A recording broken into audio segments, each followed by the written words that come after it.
You think 30 officers can scare one woman out of her own home? Then you better call whoever sent you.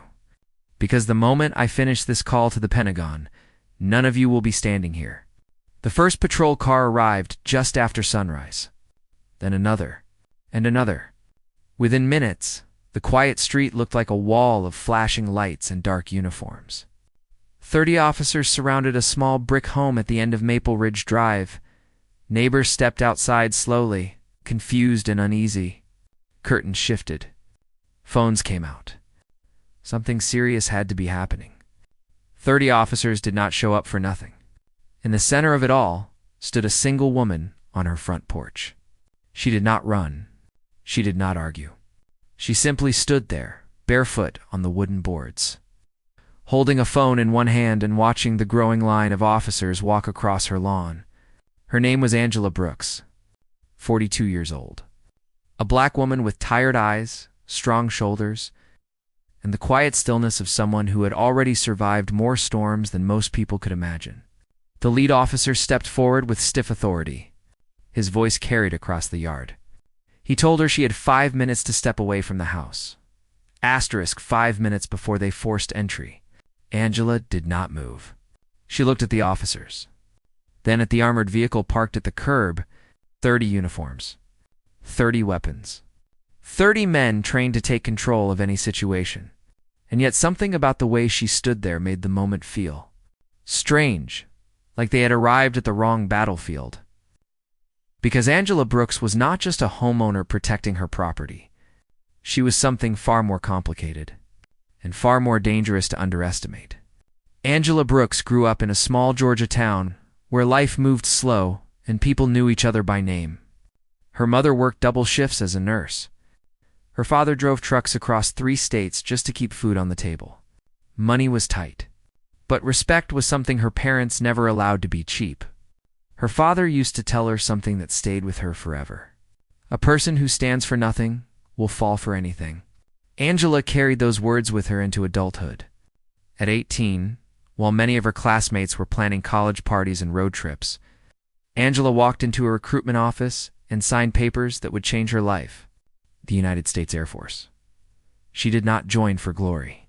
She joined because she believed service meant something. Training was brutal. * long nights. Heavy packs. Cold airfields that smelled like jet fuel and metal. She learned discipline the hard way.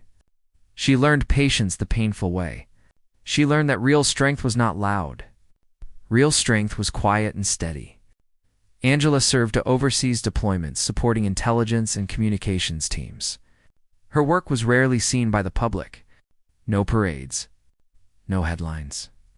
But the missions she supported protected lives. She saw things most civilians never see. Dusty airstrips in foreign deserts.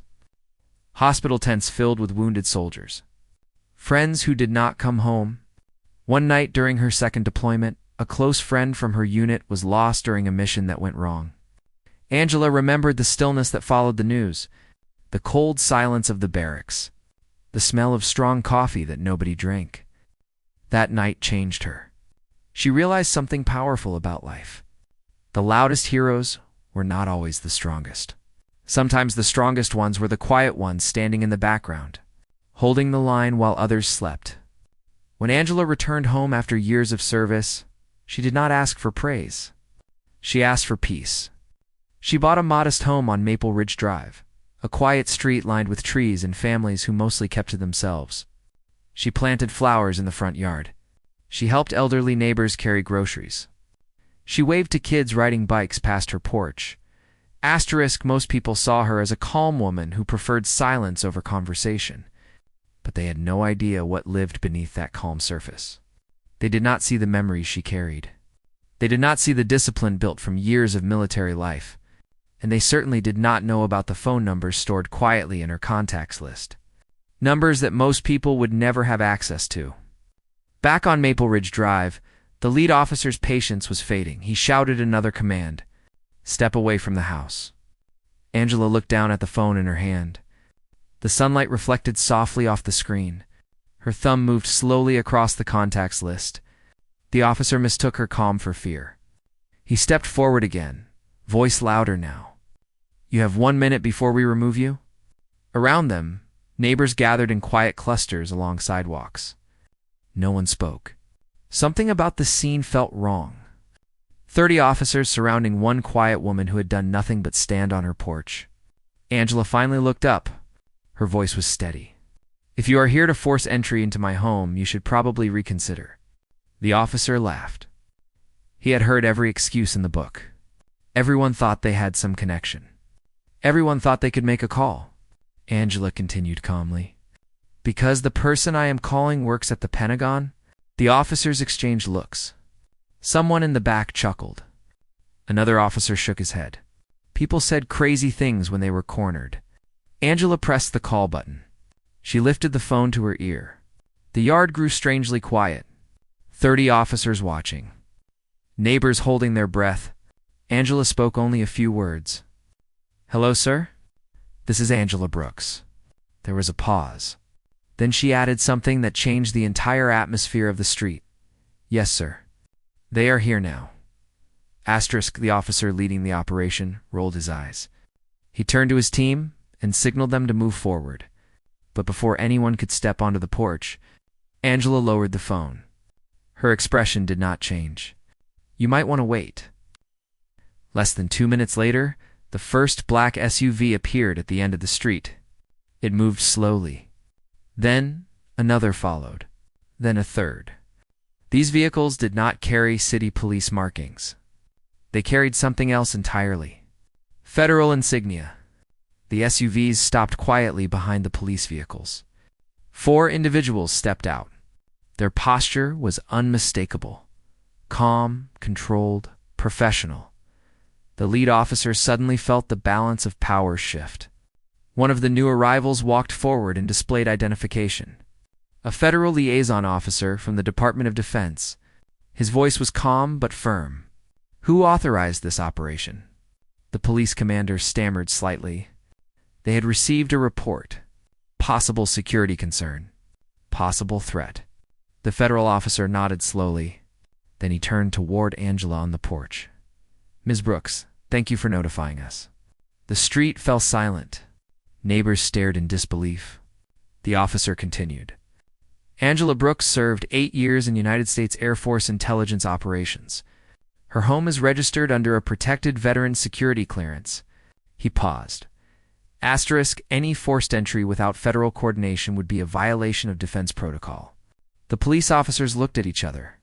Suddenly, the 30 uniforms that had filled the street seemed very small. Angela stepped forward slightly. Her voice remained calm. "Respect is not something you demand with numbers. It is something you earn with actions." No one responded. The police commander quietly ordered his team to stand down. Vehicles began to move. Lights turned off. One by one, the officers left the street they had filled with so much authority only minutes earlier. Angela watched silently. She did not smile. She did not celebrate. Because real strength rarely celebrates victory. It simply stands. Before the federal officers left, one of them said something quietly that several neighbors would remember for years. "Some battles are won without raising your voice. And the strongest people in the room are often the quietest." As the street slowly returned to normal, neighbors began to look at Angela differently. Not with fear. With respect. The kind of respect that grows when people realize they were standing beside someone extraordinary without ever noticing. Angela returned to her porch. She placed the phone in her pocket. And for the first time that morning, she allowed herself a small breath of relief. Because the lesson was never about power. It was about dignity. And dignity does not need to shout. Some people carry their strength loudly. Others carry it quietly through years of sacrifice that the world never sees. Angela Brooks reminded everyone on Maple Ridge Drive of something simple but powerful. True honor does not need an audience. It only needs courage. If this story moved you, take a moment to share where you are watching from. Tell us what respect and courage mean to you. And if you believe stories about quiet heroes deserve to be heard, subscribe and join us for more journeys that remind the world that strength often stands silently until the moment it is needed most.